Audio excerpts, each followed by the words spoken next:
Yaqında Şahid biz to'rining ikisi hisobida 2017-yili 18 yosh vaqtida lagerga so'langan Xayrul Mamatning oilasi haqidagi tafsiliy uchurlar ham baharlangan.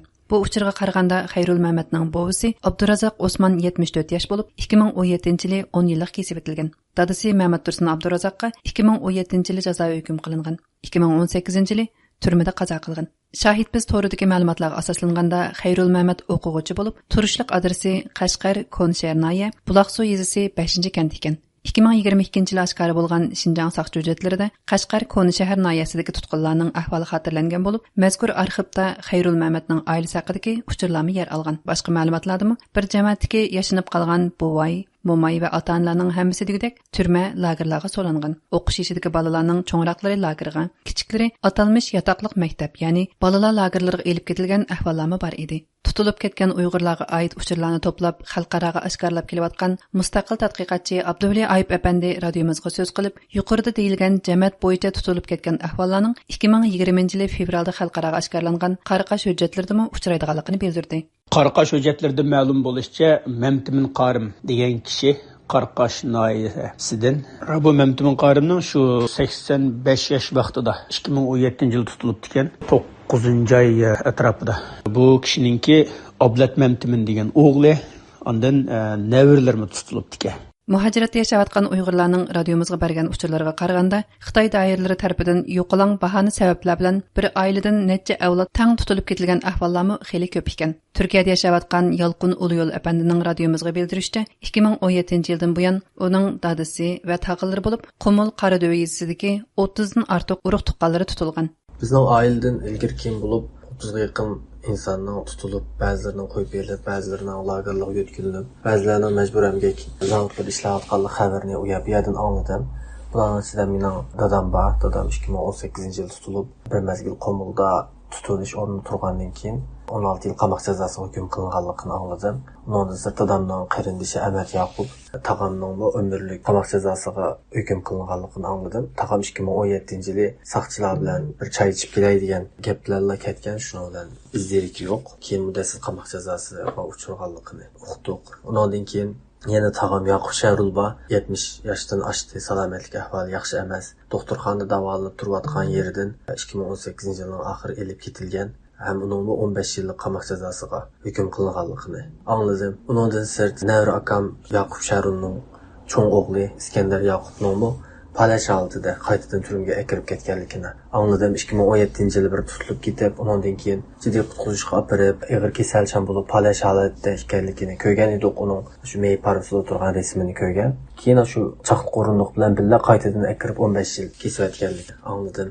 Yaqub Sharul tağamning kelini Rayhangul 15 yillik qamoq jazosiga hukm qilindi. Uning nima sababdan hukm qilinganligi qayerda ekanligini uqmayman. Bundan sirt yana bir tağam Yusuf Yaqubning o'g'li İsmail Yaqub, İbrahim Yaqub qatorliqlarning izdiriki yo'q. Hozirgacha ularning qayerda qancha yil kesilganligini bilmagan bo'lsam, lekin sirt emas ekanligini bilaman. Bundan sirt yana dadamning tuqqanlaridan qarindoshlar Qurbon İlyas, Talib İlyas qatorliqlarning yo'q ekanligini bilaman. Shu Qurbon İlyas tog'imizning turmada o'lib ketgan bo'lish ehtimolligi borligini angladik, lekin men haqiqiy turda jazmlashtiramadim. Lekin bu shunga o'xshash sanab kelsak, bizning oila jamoat bo'yicha tutilib ketgan, kesilib ketgan, kesilmagan bo'lsin, lagerda yotgandan keyin majburiy emgak uchun boshqa yoqqa yo'tkazilgan insonlarning intayin nurg'un ekanligini sanab bera olaman.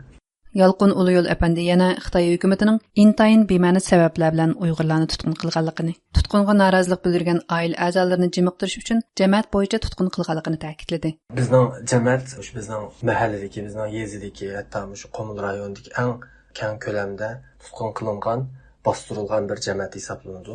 Bizning oiladagi nurg'un tutilib ketganlarning shu yezdan mahalladan sirtqa chiqib baqqani yo'q. O'zining holatida dehqon odamlar, bizning mahallada yoki bizning yezda yoki bozorda yoki Qumulda ko'z ko'ringan odamlar bo'lgan bilan, hukumatning ko'ziga botqadek ularning 10-20 yil qamoq jazosiga hukm qilgandek bir jinoiy qilmishi bo'lgan yoki bundan burun tutilib baqqan Xitoy hukumati har xil sabablar bilan sarosima hisob baqqan odamlar emas. Shu kam ko'lamli tutish bo'rindilar hammasi tutilib ketgan odamlar. Bundan shuni ko'rib olib gunohsiz nurg'un insonlarning tutilib ketganligining bir namoyandasi deb qarayman. Ham tutilish sabablariga kelgan bo'lsak, qat'iy qo'l chiqmaydigan sabablar bilan tutilganligi hammamizga ayon. Bu Xinjiang Victim State Base qatorliq turbatlarga yo'llangan uchur ma'lumotlar qargan vaqtda Uyg'urlarning intayin g'alita, hatto kulkilik ba'zi jinoiy qilmishlar qalbi ostida tutilganligini ko'rib yetamiz. Masalan, mening dadamning shu kampda tutilganligi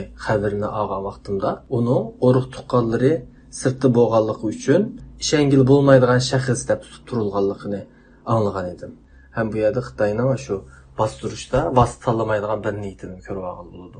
Hem bu faqat bizning biraylarning yoki ishkaylarning oilasi kelgan ish emas, torda yoki boshqa vositalarda ko'rganimizdek nurg'un insonlarning jamiyati bo'yicha urug' tuqqanlari ashla supurilib, tutilib ketganlik ahvolini ko'rib turdik. Menimcha bu Xitoyning shu jamiyatdan masalan birini olsak, yana birining noroziligini yoki birini so'layotgandan keyin yana masalan otasini so'lasa bolasi, "Va nima uchun mening otamni so'ladim" degandan keyin uning bolasini so'lgan. "Va nima uchun mening otam bilan vonni so'ladim" deb hisob so'rab bo'lsa, nevrisini so'lgan. Bu shunday ahvollar bo'lishi mumkin deb faraz qilaman. Bu insonlikdan chiqqan bir qilmish deb qarayman. Abduvali Ayıp Efendi Xitoyning jamoat bo'yicha tutqun qilishining sababi haqida to'xtalib mundaq dedi. Bu chetib jazolashdan boshqa oiladiklarning hammasini gumonlik qilib bekitib qo'ygan bo'lsa, u hammasi biroqli tutilib ketgan bo'lishi mumkin. Birining ta'siriga uchrab yana birisi bo'lishi notayin. Masalan, oila bo'yicha gumonlik deb bekitib qo'yilganligi bor u nimada. Bizning vatanimizda ikkinchisi ba'zi jamoatlar bo'ldi. Shu jamiyatda, shu kentda, shu yezida ta'siri va jamoatlar bo'ldi. Bir adam necha odamga ta'sir ko'rsatadigan odamlar bo'ldi. Shu jamiyatda ta'siri bor odamlarni yo'qotish orqali shu jamoatni, shu kentni, shu yezni tinchlantirish u sababdan bo'lishi mumkin endi. Amerikada yashayotgan Mariya Muhammad xonimning ijtimoiy taratquv hisobidagi uchurlarda uning otishda jazo muddatini o'tayotgan 96 yoshli cho'ng dadasi Abidin Damollamning 2-oyning 5-kuni turmada jon uzganligi va meyitining oilasiga qaytarilmaganligini bildirgan edi. Bu uchurlarning to'g'riligi radiomiz tarafidan dalillangan edi. Ma'lum bo'lishicha, Abidin Damollamning 7 o'g'li bor bo'lib, 7 o'g'lining hammasi 2017-yilda turmaga tashlangan. Ayni vaqtda nevrilarmi asosan lagerga elib ketilgan bo'lib, bir nevrisi turmada o'lib ketgan. İctimai taratqularda tarqalgan ma'lumotlarga qaraganda, yaqinda 7 o'g'lining 2si qo'yib berilgan bo'lib, 5 o'g'li texcha turmada ekan. Bu ma'lumotlar radiomiz tarafidan texi dalillanmadi. Bu programmani Nur Iman tayyorladi.